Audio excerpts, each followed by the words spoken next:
गुरु वंदना शुरू करें। गुरुर्ब्रह्मा गुरुर्विष्णु गुरुर्देवो महेश्वरा गुरु साक्षात् परम ब्रह्म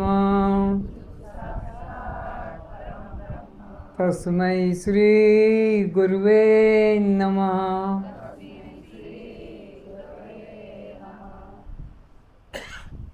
गुरु क्या करता है इसका वर्णन इस श्लोक में कहा है। गुरु ब्रह्मा है। ब्रह्मा कौन है? जो सृष्टि की उत्पत्ति करता है, रचना करता है। गुरु कौन है? जो विष्णु है, जो सृष्टि का पालन करता है। शंकर कौन है? गुरु जो इस सृष्टि का संहार करता है और नई सृष्टि उत्पत्ति का अवसर प्रदान करता है।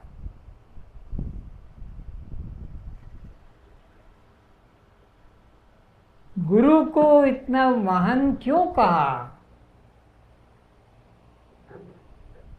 ब्रह्मा तो सृष्टि उत्पत्ति करता है इसलिए महान है।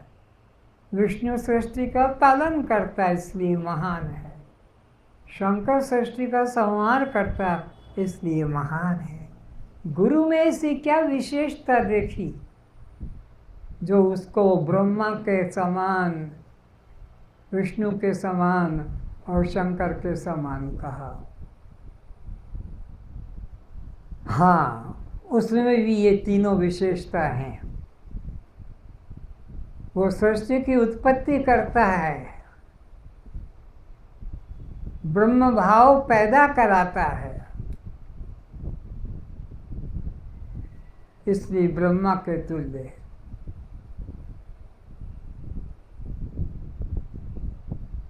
वो जिज्ञासुओं के शिष्य भाव को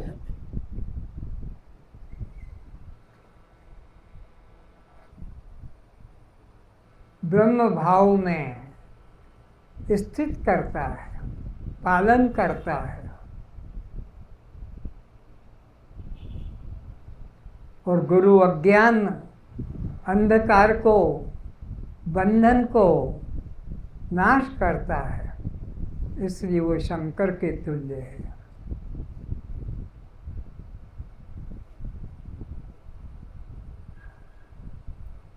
गुरु साक्षात है और कोई साक्षात नहीं है। गुरु साक्षात परम ब्रह्म तस्मै श्री गुरुवे नमः। अंधकार को निकाल देता है, ज्ञान की ज्योत जगा देता है, देव भाव को मिटा देता है, साक्षी भाव जगा देता है, बंधन के भ्रम को मिटा देता है और नित्य मुक्त होने का भान करा देता है। इसलिए गुरु सर्वश्रेष्ठ है।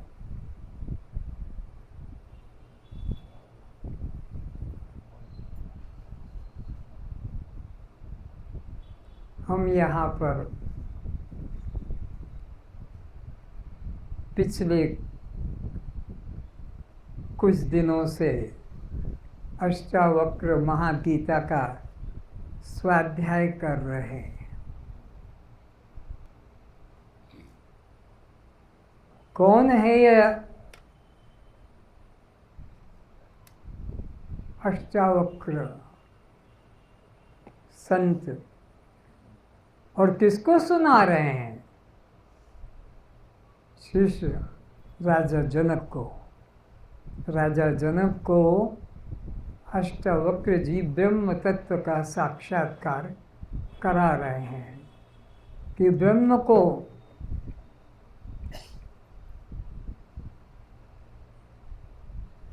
अगर अनुभव करना है, मुक्ति का अगर अनुभव करना है,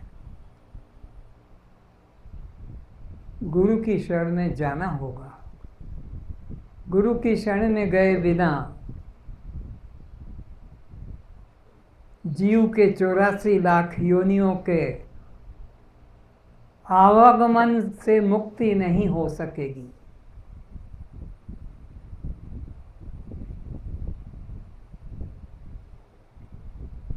कब से है ये आवागमन का चक्र? जब से सृष्टि है। जब से सृष्टि है तब से ये जीव के 84 लाख का चक्र भी चल रहा है।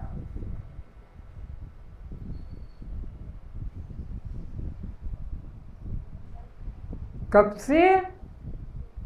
कोई निश्चित तारीख, वर्ष, युग नहीं। अनादि। अनादि का मतलब जिसका कभी प्रारंभ बताया नहीं जा सकता। सृष्टि तभी से ऐसे ही चल रही है और उसमें ये जो यहाँ बैठा है जीवात्मा, जो यहाँ अभी बैठा है, तब से ये भी चला आ रहा है। कोई छोटा नहीं, कोई बड़ा नहीं। आकर 4,84,00,000 जोनि भ्रमत यह जो बैठा है, सुन रहा है, ये तब से है अविनाशी जीवात्मा।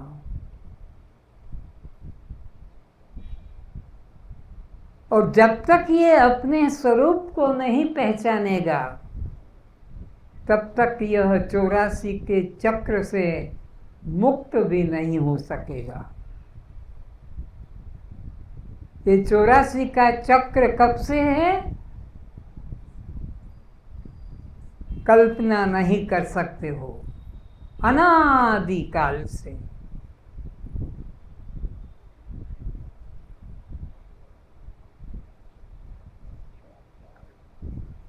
जिन अवतारों को बड़ा कहा जाता है, 10 अवतार बड़े माने जाते हैं, ये बहुत छोटे हैं।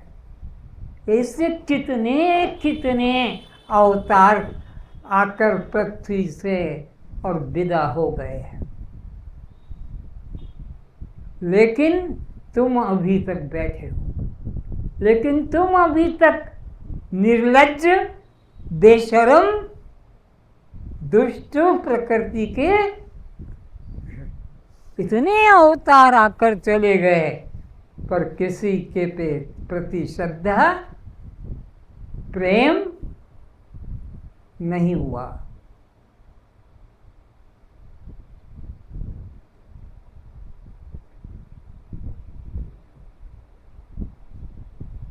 एक व्यक्ति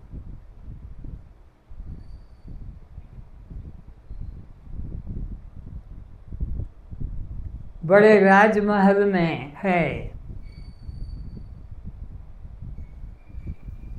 और वहां से वो बाहर जाना चाहता है।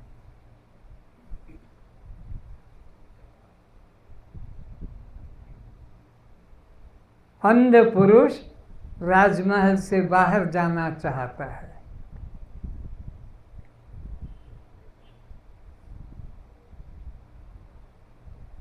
चलते चलते चलते जब द्वार पर पहुंचता है,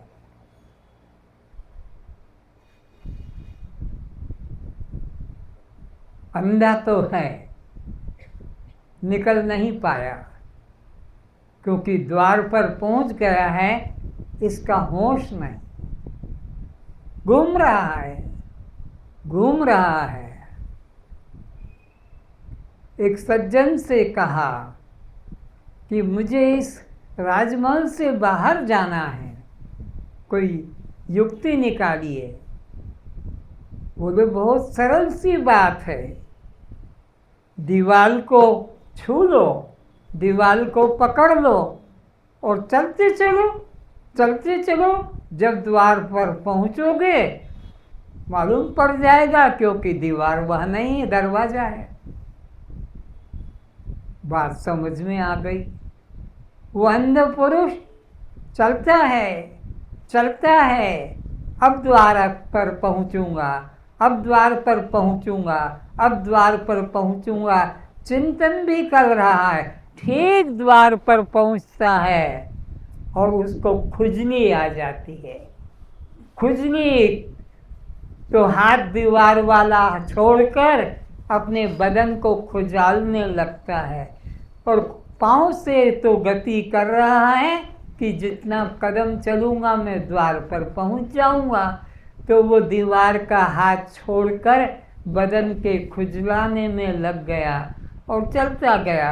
जब खुजली मिटी, हाथ लंबा किया तो देखा कि दीवार है, अभी नहीं पहुंचा हूँ, और चलता गया और चलते फिर द्वार के करीब पहुंचा और खुजली आ गई। दीवार वाला हाथ छूट गया और खुजालने में लग गया और कदम चलता गया। चलते खुजली बंद हो गई और द्वार से आगे बढ़ गया। ऐसे अनंत जन्म बीत गए और वह अंध पुरुष द्वार से बाहर पहुंच नहीं पाया। वो अंध पुरुष कौन है? जो यहाँ बैठा है, सज धज के जो बैठा है, देह का अहंकार करके जो बैठा है, जीवपने का अहंकार करके जो बैठा है, कर्ता और भोक्ता का जो अहंकार करके बैठा है, पति पत्नी पुत्र पुत्री जाति बंधु का अहंकार करके जो बैठा है, वो ये रहा है। कितने अवतार आकर चले गए, कितने युग आकर चले गए,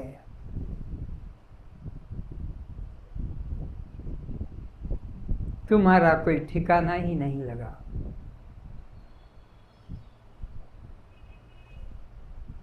लज्जा आनी चाहिए, शर्म आनी चाहिए।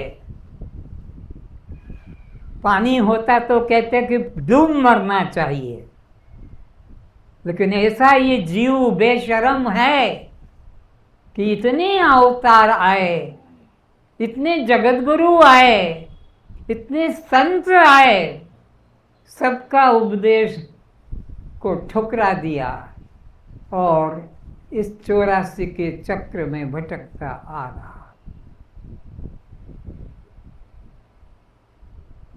राम आ गए और चले गए,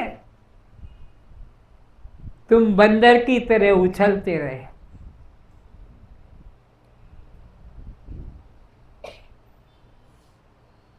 क्यों आए राम, क्यों आए कृष्ण, क्यों आए विष्णु, क्यों आए ब्रह्मा, क्यों आए शंकर, क्यों आए शंकराचार्य, दुर्वासा? जीव के उद्धार के लिए। इस जीव के जो यहाँ बैठा है, इस जीव के कल्याण के लिए, उद्धार के लिए इतनी महान विभूतियाँ आई, अवतार लिया। तुम्हारे लिए उन्होंने कष्ट सहा। यहाँ कोई सुख का तो साधन है नहीं, सुख स्वरूप है आत्म अपना, खबर नहीं नर खर को रे। इस गधे मनुष्य को पता नहीं कि मेरा आत्मा या मैं आनंद स्वरूप हूँ। कभी अंडे बनकर पैदा होता तो कभी पसीने से पैदा होता,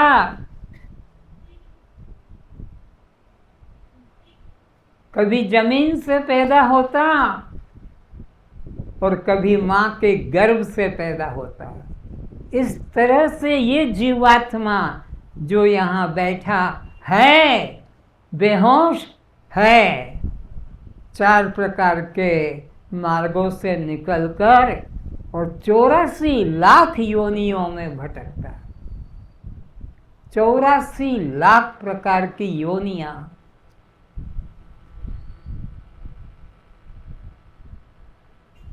कितना निर्लज्ज, कितना बेशरम कि इतने अवतार आकर उपदेश देकर चले गए, इतने सद्गुरु आकर उपदेश देकर चले गए, इतने सिद्ध संत उपदेश देकर चले गए, पर इस निर्लज्ज, इस बेशरम जीवात्मा ने किसी एक के प्रति भी श्रद्धा समर्पित नहीं की।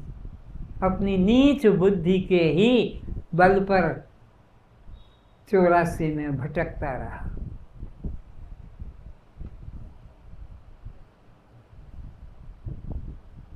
कब सुधरोगे, कब जागोगे,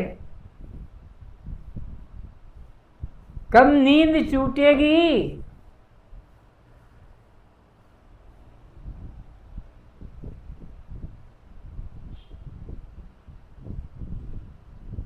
ये जीवन व्यर्थ मत गमाओ।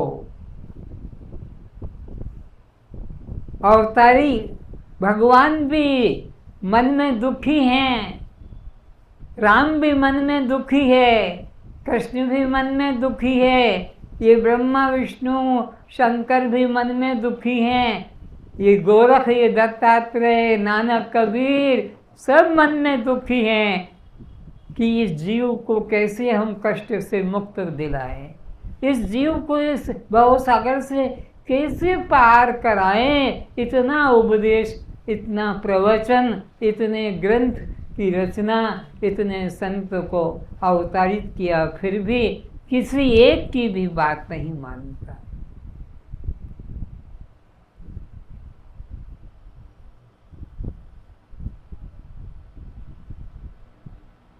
बहुत गई थोड़ी रही, नारायण अब चेत, काल चिड़ैया चुग रही, निशिवासर यह खेत। ये जीव रूपी चिड़िया रात दिन इसी में लगी दुख भोग रही है।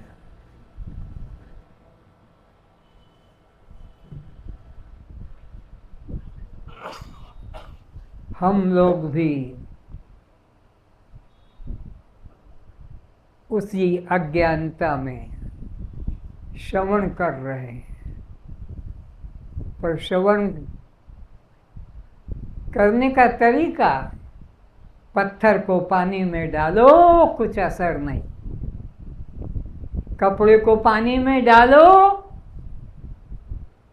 धूप में सुखा दो, पानी नहीं। श्रोता वह जो गुड़ को पानी में मिला दे, जो शक्कर को, मिश्री को पानी में मिला दे, जो नमक को पानी में मिला दे,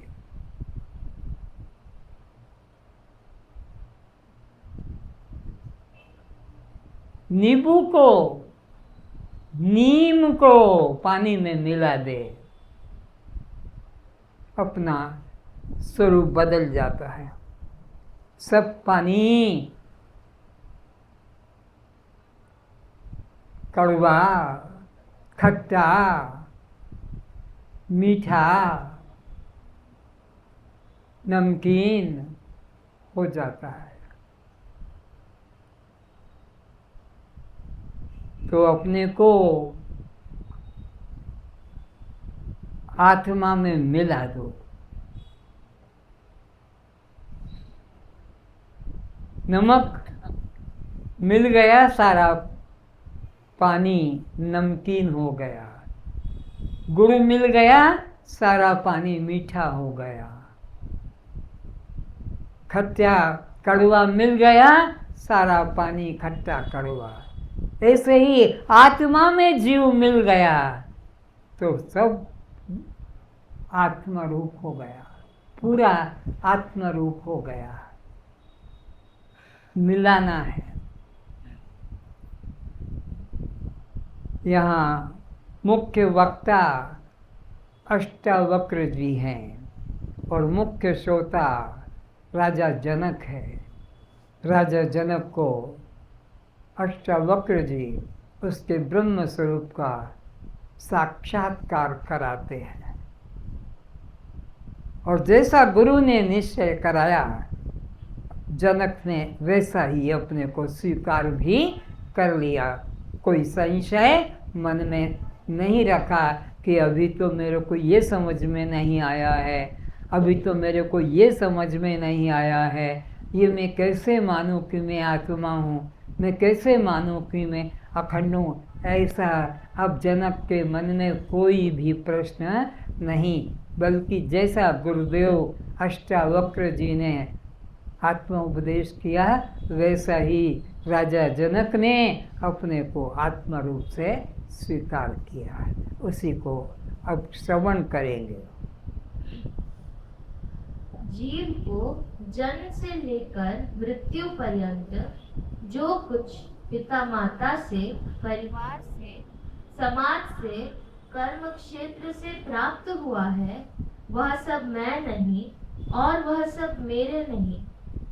बस फिर से, जब से जन्म लिया है और जी रहे हो तब से क्या तुम्हारी बुद्धि रही है? सुनो। जीव को जन्म से लेकर मृत्यु पर्यंत जो कुछ पिता माता से, परिवार से, समाज से, कर्म क्षेत्र से प्राप्त हुआ है, जो कुछ भी प्राप्त हुआ है, चाहे जमीन प्राप्त हो कि मकान प्राप्त हो कि गाड़ी घोड़ा प्राप्त हो कि तुम्हें कोई और रिश्ते प्राप्त हो, उसमें यह अहंकार करता आ रहा है। वह सब मेरे नहीं और वह मैं नहीं। वो सब के बारे में पक्का करो, पक्का करो, वो सब मैं नहीं। वो सब जिन जिन को भी पिता माता ने तुम्हें सुपुर्द कर दिया है कि ये लो, ये लो, ये लो, मकान है, गाड़ी है, घोड़ा है, संबंधी है, लेकिन तुम निश्चित करो ये न मेरे हैं न ये मैं हूँ, न ये मैं हूँ न ये मेरे, ये पक्का करो। बस हो गया कल्याण। न मंत्र, न तंत्र, न जप, न तप, न पूजा, न पाठ, न कीर्तन, न भजन, न कुछ और बहिरंगता दिखाना है। बस पक्का कर लो कि जो मेरा कहलाता है वह मैं कभी नहीं हो सकता, हो सकती। लाख कोशिश की जाए मेरा कभी मैं नहीं हो सकता। के देखो, बोल के देखो, अपनी बात को अपने से सुनकर देखो कि जिस कुत्ते को मेरा कहा, जिस मकान को मेरा कहा, क्या वह मकान में हूँ? क्या वह कुत्ता में हूँ? क्या वह डंडा में हूँ जिसको मेरा कहा? सोचो, अपने मन में बोल के देखो। कुत्ते को तो मेरा कहा, पर जिसको मेरा कहा वो मैं कभी नहीं होता, मैं उससे सदा अलग होता हूँ। तो कुत्ता मेरा है। अब अपने को कुत्ता बनाकर देखो। कुत्ते की तो 4 टांग होती हैं, तुम्हारी तो 2 टांग होती हैं। कुत्ते की तो लांज पूंछ होती है, तुम्हारी तो लांज पूंछ भी नहीं। तो जो मेरा है वो मैं कभी नहीं हो सकता। और तुम में मानकर जिद्दी करके बैठे हो कि मकान मेरा, ये दांत मेरा, ये बाल मेरा, ये नाखून मेरा, ये हाथ मेरा, ये टांग मेरी।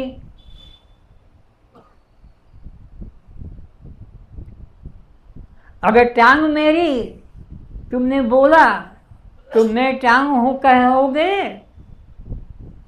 टांग कट जाए तो मैं कट गया कहोगे?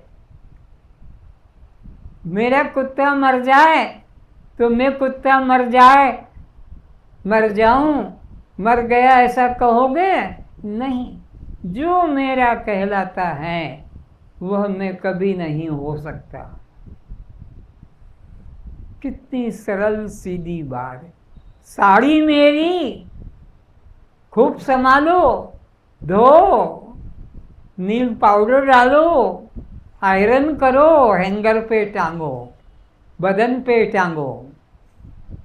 मेरी साड़ी, किंतु मैं साड़ी कभी नहीं हो सकता। मैं सूट कभी नहीं बन सकता। मैं जूता कभी नहीं बन सकता। जूता मेरा व्यावहारिक उपयोगिता, साड़ी मेरी, सूट मेरा व्यावहारिक उपयोगिता। लेकिन मैं साड़ी, सूट, जूता, चप्पल में नहीं हूँ, मैं इससे न्यारा हूँ।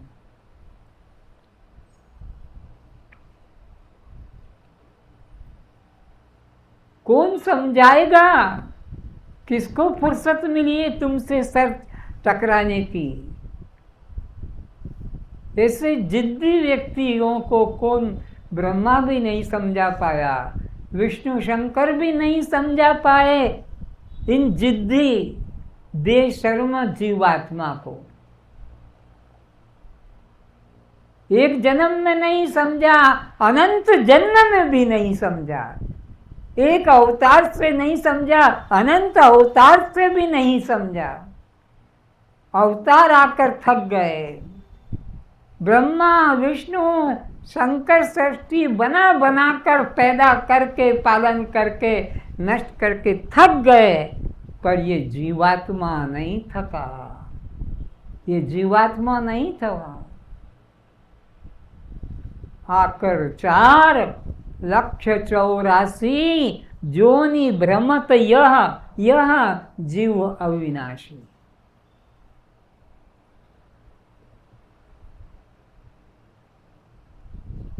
जागो जागो, कब तक सोते रहोगे? कब तक अज्ञान निद्रा में सोते रहोगे? अरे ये मनुष्य जीवन जागने का है। उठ जाग मुसाफिर।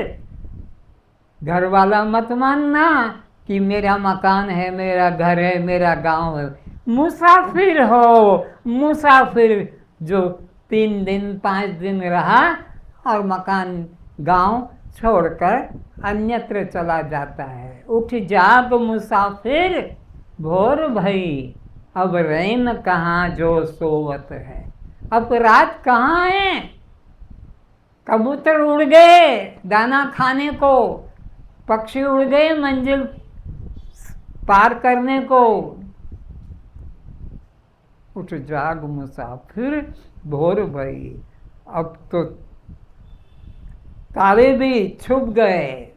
जो तारे चमक रहे थे, रात का प्रमाण दे रहे थे, अब तारे भी अदृश्य हो गए। अब रात कहाँ है जो सो रहा है? उठ उठ। लेकिन इस बेशर्म को कुछ असर नहीं होता और रजाई कम्बल ओढ़ के घुटने छाती से लगा के सो जाता है, खर्राटे लेता है।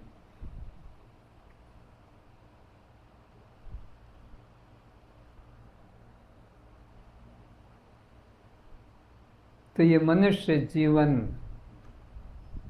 अनादिकाल से पुनरपि जननम पुनरपि मरणम पुनरपि जननी जठरे शयनम, बार बार माँ के गर्भ में जाता है।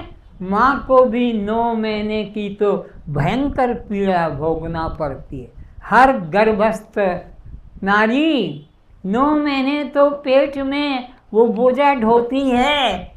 खाना में मुश्किल, सोने में मुश्किल, काम करने में गर्भवती नारी को कितना कष्ट, ये तो वही जानेगी जिसके पेट में वो बच्चा होगा। तो 84 लाख योनियों में यही कर्म होता चला आ रहा है।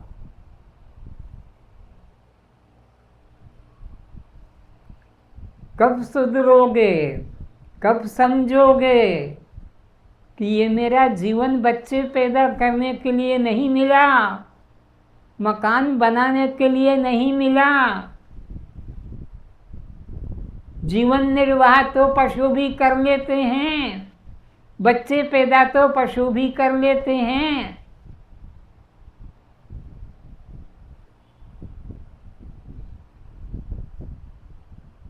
कौन समझाने आएगा? किसको पड़ी है कि तुम नरक में सड़ रहे हो तो तुम्हें निकाला जाए? तुम्हारे प्राण ही व्याकुल नहीं है इस नरक से निकलने को? नरक को सुंदर बनाने में लगे हो, मकान को सुंदर बनाने में लगे हो, गृहस्थ की अवस्था को सुंदर बनाने में लगे हो, पति पत्नी के संबंध को सुंदर बनाने में लगे हो।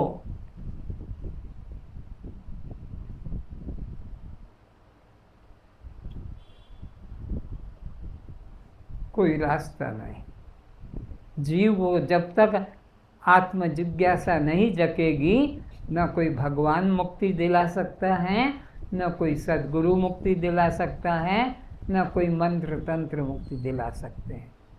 खुद को अथा तो ब्रह्म जिज्ञासा, ब्रह्म को पाने की जिज्ञासा खुद में जगे, तब कल्याण होगा।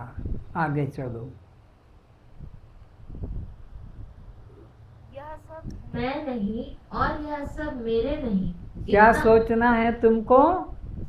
ये सब मेरे नहीं और मैं भी किसी का नहीं, ऐसे असंग हो जाओ। इतना निश्चय कर लेने मात्र से समस्त अनात्म अभिमान का विचार द्वारा त्याग कर एक दृष्टा साक्षी भाव को ग्रहण कर लेता है। फिर से यह सब मैं नहीं और यह सब मेरे नहीं। ये तुम्हें पक्का करना है। वो जो कथा करने वाले पंडित हैं वो तुमको दोहरा देंगे, लेकिन तुम्हें पक्का करना है कि जो जो मेरा है वह मैं नहीं हो सकता, नहीं हो सकती। मेरा से मैं सदा बोलो दूर हूँ, मेरा से सदा मैं दूर हूँ। लेकिन जिसको तुमने मेरा कहा, दोनों हाथ फैलाकर छाती से चिपकाया है, तू तो मेरा है। साथी रे तेरे बिना भी क्या जीना, चूम चाट लेते हो। यही अवस्था। कब होश आएगा? शास्त्र संत चिल्ला चिल्ला कर कह रहे हैं, कब हुक करी करुणा नर दे। कभी कभी मौका मिलता है 84 लाख योनियों के बाद, मानो जीवन, और इसमें फिर सद्गुरु का मिलना। आगे साधक विचार करे कि सुषुप्ति में क्या क्या था जो आनंद मिल रहा था। इस सुषुप्ति में क्या क्या था जो आनंद मिल रहा था। विचारें क्या इस सुषुप्ति, ये जो तीसरी अवस्था है जीव की, जागृत अवस्था, स्वप्न अवस्था और सुषुप्ति अवस्था, इस सुषुप्ति अवस्था में तुम्हें क्या क्या चीज थी जिन्होंने की अपूर्व आनंद दिया, अखंड आनंद दिया? क्या क्या था? तो सुषुप्ति के अंदर तो तुम्हारे को बाल भी नहीं था, खाल भी नहीं थी, और तुम सुबह कहते हो रात में सुख से सोया। तो ये तो बताओ कौन कौन से पदार्थ थे गहरी नींद में सुख देने वाले? न पत्नी, न पति, न पुत्र, न पुत्री, न धन, न जमीन, न नौकरी, न मकान महल, कुछ भी तो नहीं था। तन भी नहीं, कपड़ा भी नहीं था। और अनुभव क्या प्रकट किया? रात सुख से सोया। ये सुख किसका था? कौन से तुम्हारी प्रेमिका, प्रेमी वहाँ पर था? कौन सी प्रेमिका जिसको तुम कहते हो कि साथी रे तेरे बिना भी क्या जीना, कौन था, कौन थी? न था न थी, केवल एक अकेला मैं था, केवल मैं था। गहरी नींद में कोई पदार्थ का सुख नहीं था, कोई वस्तु का सुख नहीं था, किसी व्यक्ति का सुख नहीं था, किसी अवस्था का सुख नहीं था। सुख स्वरूप है आत्म अपना, खबर नहीं नर खर को रे। ये नर गधा, इसको इसका पता नहीं कि मैं स्वयं आनंद स्वरूप आत्मा हूँ। मुझे आनंद के लिए किसी वस्तु, किसी व्यक्ति, कोई स्थान की जरूरत नहीं। साधक विचार करे कि सुषुप्त में क्या क्या था जो आनंद मिल रहा था, एवं जागृत में क्या घट जाता है कि दुख बढ़ जाता है। बताओ, जागृत के अंदर तुम्हारे को क्या और बढ़ जाता है या मिल जाता है, और फिर भी तुम ये नहीं कहते आज बहुत आनंद आया, आज बहुत आनंद। गहरी नींद का आनंद का वर्णन तो करते हो कि आज बहुत मधुर नींद आई, लेकिन जागृत में क्या तुमको मिला और तुम दुखी हुए? जागृत में न कुछ मिलने वाला है, न स्वप्न में मिलने वाला है। जगत सब सपना, ये सब सपने का व्यवहार है। जगत सब सपना, जागृत भी सपना, स्वप्न भी सपना है, लेकिन गहरी नींद में अपना है। जागृत सपना, स्वप्न सपना, लेकिन गहरी नींद में अपना आप है, वहाँ कोई दूसरा पदार्थ नहीं है, और आनंद का अनुभव भी होता है। विवेक द्वारा ज्ञान हुआ कि सुषुप्ति में केवल मैं अपने निष्क्रिय, असंग, निराकार, शुद्ध स्वरूप में था। कौन था? गहरी नींद में कौन था? केवल केवल मैं। कैसा आनंद? जो एक रस आनंद है। कल का कम था, आज का ज़्यादा है, कल कम होगा नहीं, एक रस आनंद रोज चला आता है। फिर से उसी आनंद का वर्णन। विवेक द्वारा ज्ञान हुआ कि सुषुप्ति में केवल मैं अपने निष्क्रिय, असंग, निराकार, शुद्ध स्वरूप में था। मैं केवल अपने शुद्ध स्वरूप में था, और बाहर का वहाँ एक सुई भी, एक पुष्प भी, एक पत्र भी नहीं था, केवल मैं आनंद स्वरूप आत्मा था। इसलिए वहाँ दुख नहीं था, केवल आनंद अनुभूति थी। जागृत में आकर मैं मेरा से संबंध जुड़ जाता है, इसी से सब दुख घटित होता है। मालूम सुषुप्ति में दुख क्यों नहीं था? सुषुप्ति में दुख क्यों नहीं था कि कोई वहाँ मेरा या मेरी, और जागृत के अंदर दुख क्यों खड़ा हो जाता है? क्योंकि मेरा और मेरी को खड़ा कर लिया। जागृत में दुख मेरा मेरी का है, और गहरी नींद में कोई दुख मेरा और मेरी का नहीं है। तुम अपने आप अपने हाथों से कुल्हाड़ा मार के पैर काट बैठे हो, किसी औरों ने काटा नहीं, तुमने अपने हाथ में कुल्हाड़ा लेकर और अपने दोनों पैरों को काट के अपंग अपाहिज बन के बैठे हो। मेरा और मेरी, ये बड़े खतरनाक कुल्हाड़े हैं जो दुख देने वाले।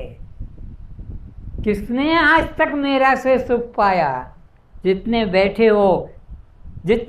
हो सुन रहे हो, किसने मेरा से सुख पाया? किसने मेरे से सुख पाया? किसने मेरे से आनंद पाया? एक भी नहीं। तो ये मेरा बनाकर दुख मोल ले रहे हो। मेरा मन से हटा दो तो दुख ढूंढने से नहीं मिलेगा। आनंद तुम्हारा स्वरूप है, और वो गहरी नींद का प्रमाण है। मेरा मेरी हटाकर बैठ गए गहरी नींद में, गुरु आज्ञा से, वेद आज्ञा से मेरा मेरी हटा दिया, ना कोई मेरा ना कोई मेरी। वहाँ आनंद ही आनंद है, कोई दुख देने वाला खड़ा ही नहीं है, होता ही नहीं है। और जहाँ तुमने जाग कर ये मेरा और ये मेरी, ये दुख का बाजार तुमने लगा लिया है, दुख का बाजार तुम्हारा लगाया हुआ है। ईश्वर ने किसी को दुख का बाजार नहीं दिया। ईश्वर की सृष्टि में तुमने अपनी टांग फंसा रखी है, ये मेरा और ये मेरी। परमात्मा ने किसी के साथ तुमको बांधा नहीं, तुम खुद अपने से बन गए हो।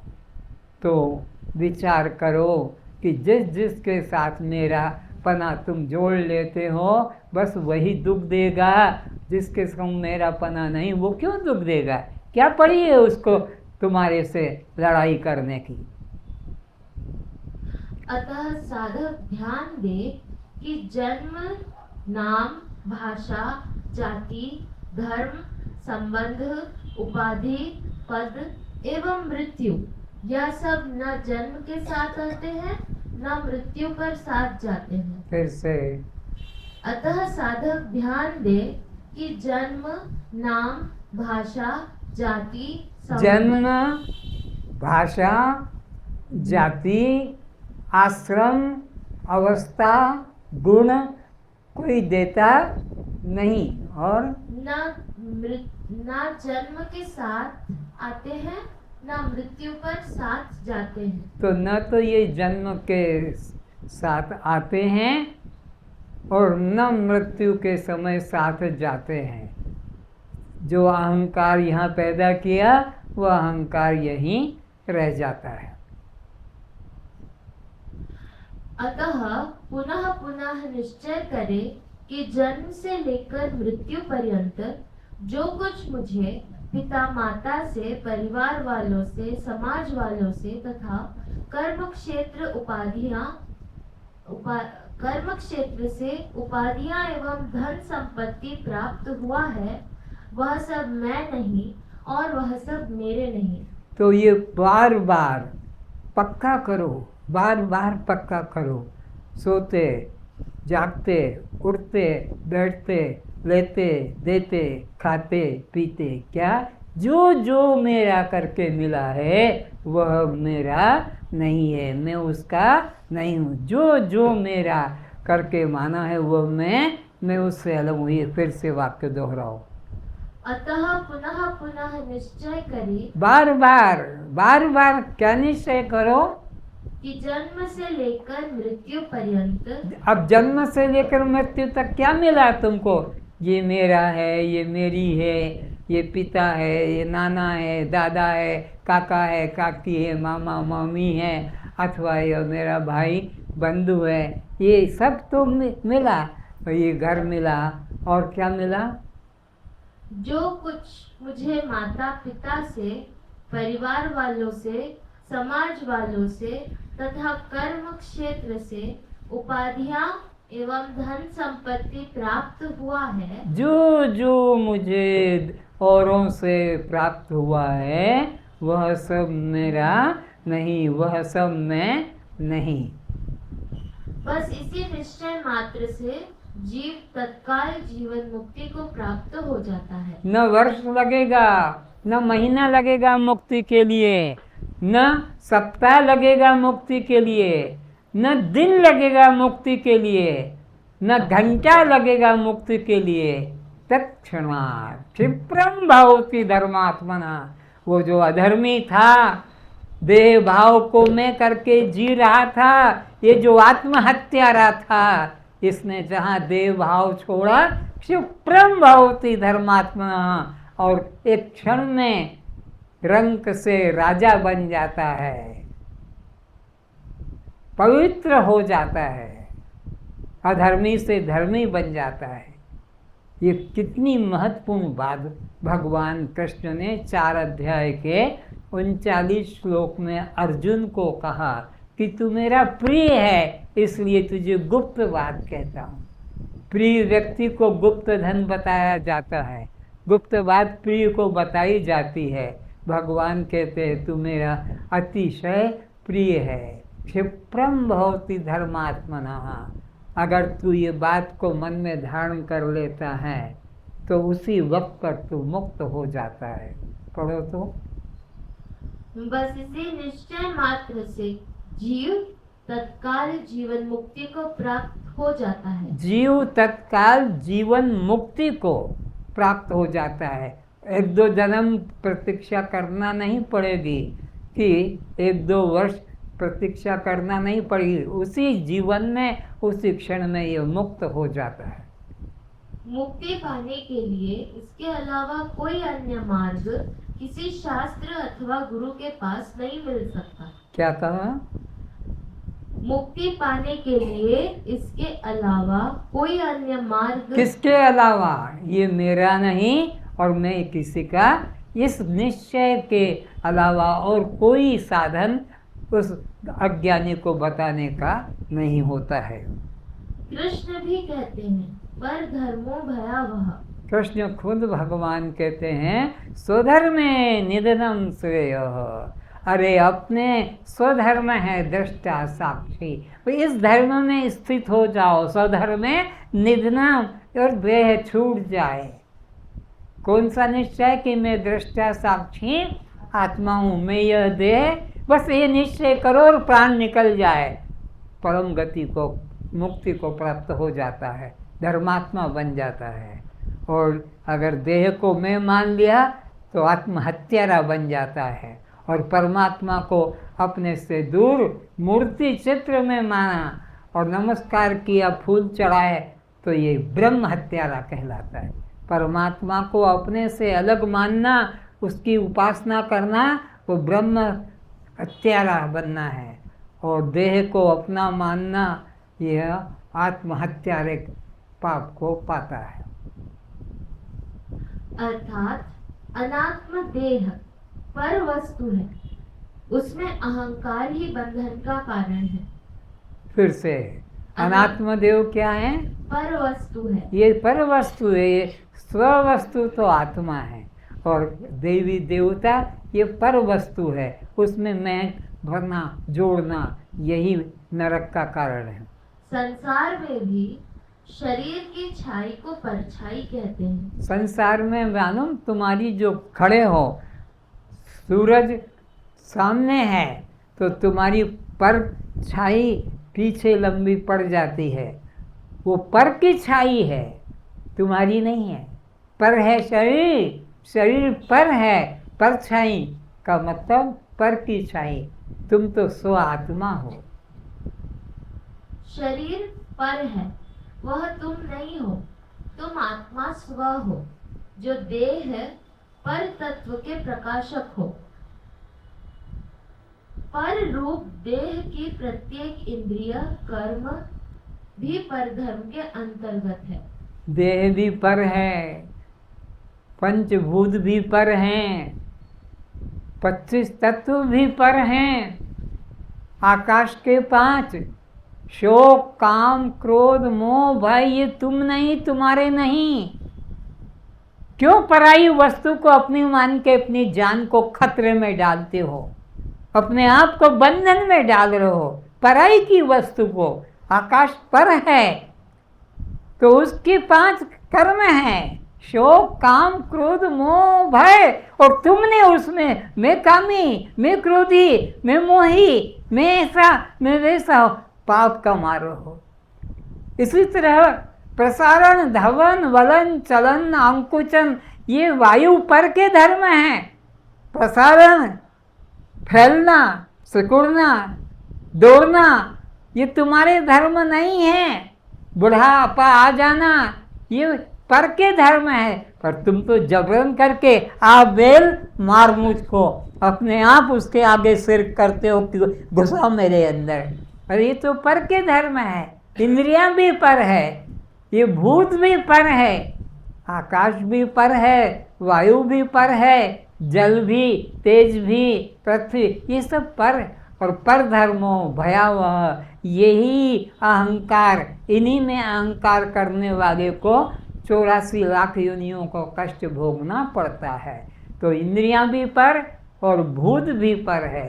इसी प्रकार तेज के 5 धर्म हैं, निद्रा, आलस्य, तृषा, भूख, प्यास और अहंकार। शुद्धा, कांति, आलस्य। हाँ, फिर से बोलो। निद्रा, तृषा, निद्रा, तृषा, क्षुधा, कांति, आलस्य, ये 5 धर्म तेज के हैं। तेज महाभूत के ये धर्म हैं और तेज महाभूत पर है, तो ये 5 धर्म पर के हैं। पर तुमने तो अहंकार किया, मैं भूखा, मैं प्यासा और मैं दुखी या मैं सुखी, पर के धर्म को अपना मान लिया, लंबा कि छोटा।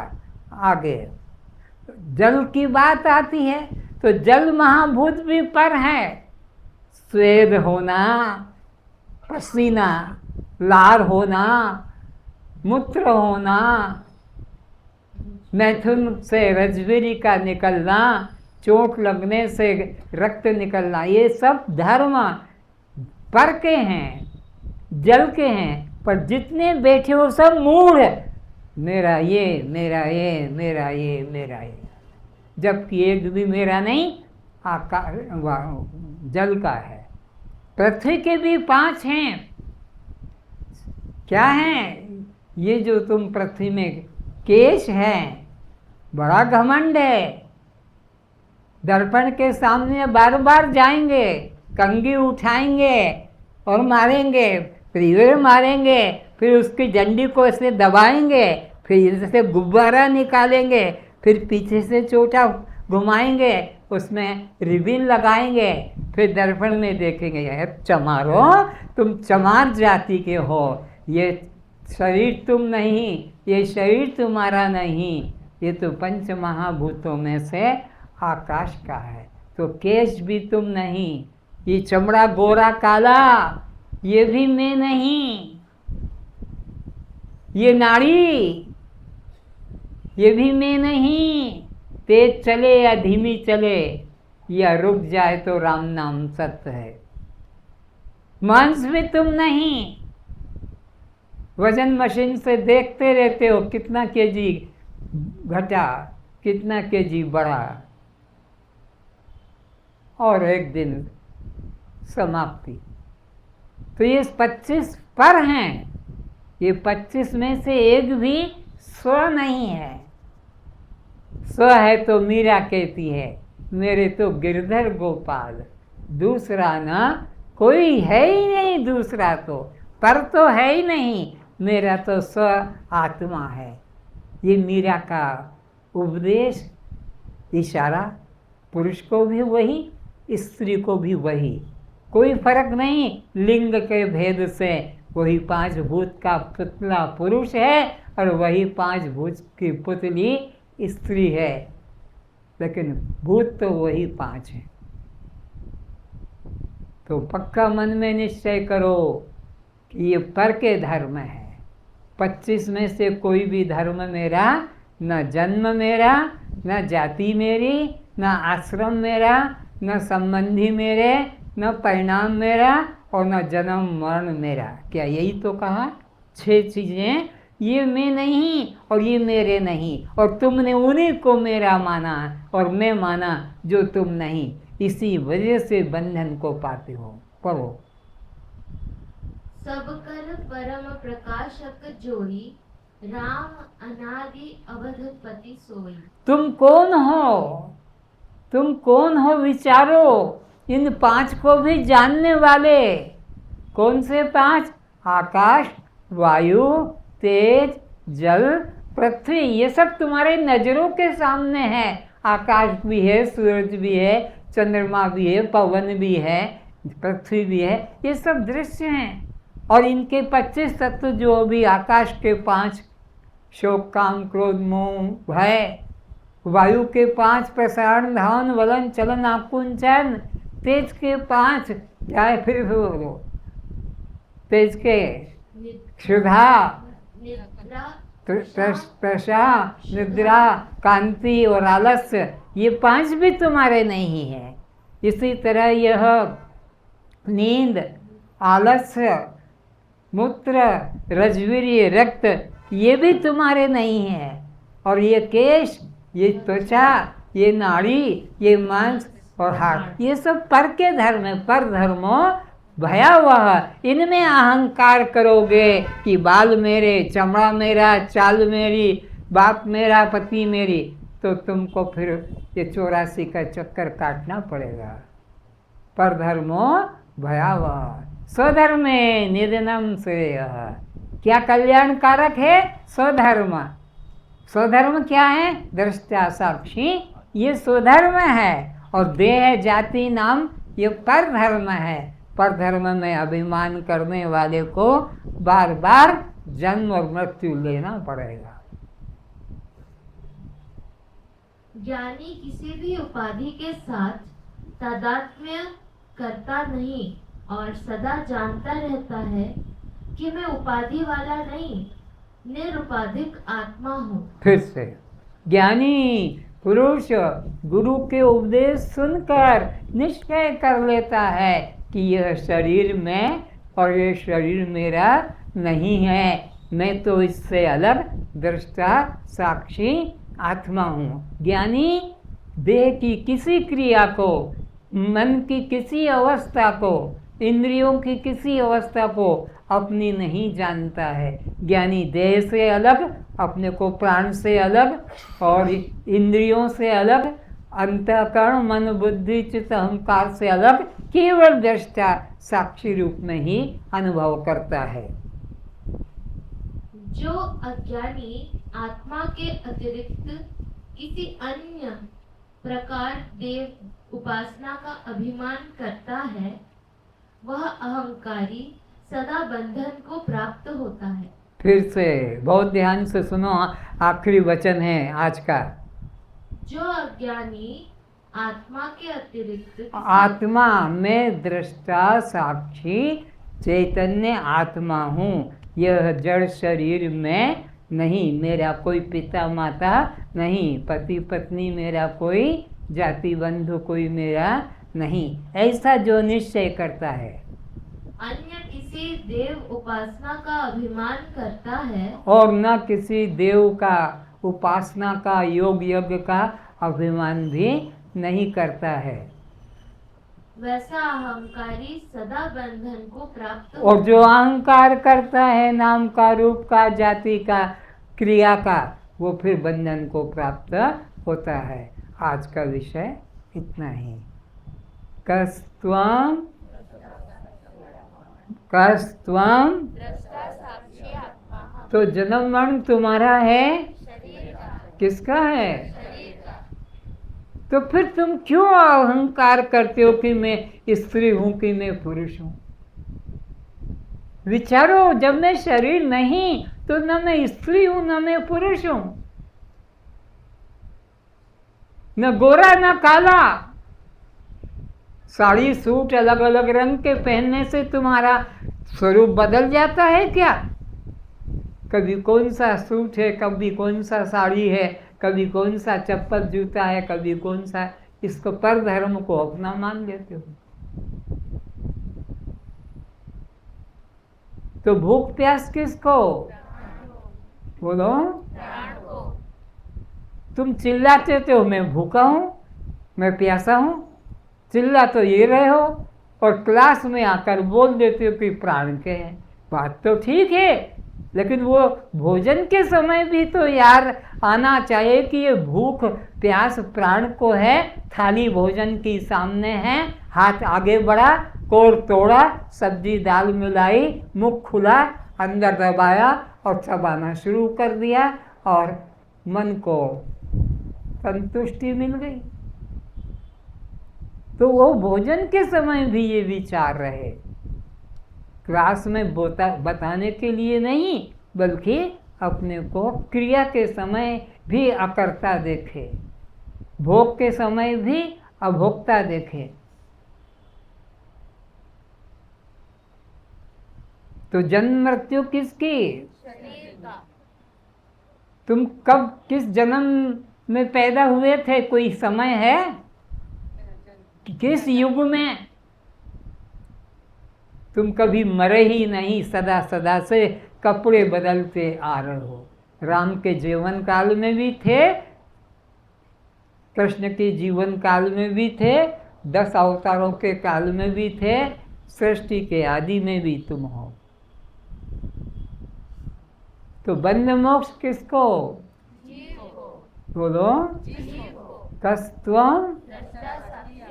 तो तुम जीव नहीं हो, जीव के जानने वाले, जीव से अलग चैतन्य स्वरूप आत्मा हो। ओम शांति शांति शांति। सर्वे भवन्तु सुखिनः, सर्वे सन्तु निरामया, सर्वे भद्राणि पश्यन्तु, मा कश्चित् भाग् भवेत्। सब सुखी रहें, सब निरोग रहें, सभी रूपों में एक चैतन्य आत्मा को देखें।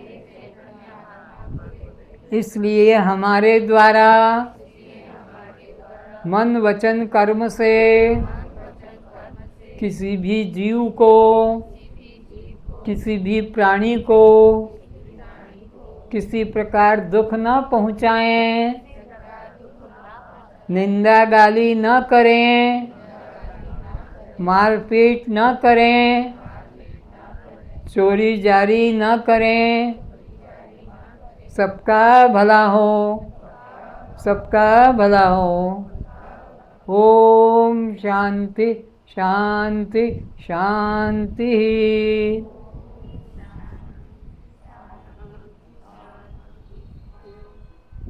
कुछ भूल हो जाती है तो क्षमा करें और प्रसाद लेकर प्रस्थान करें।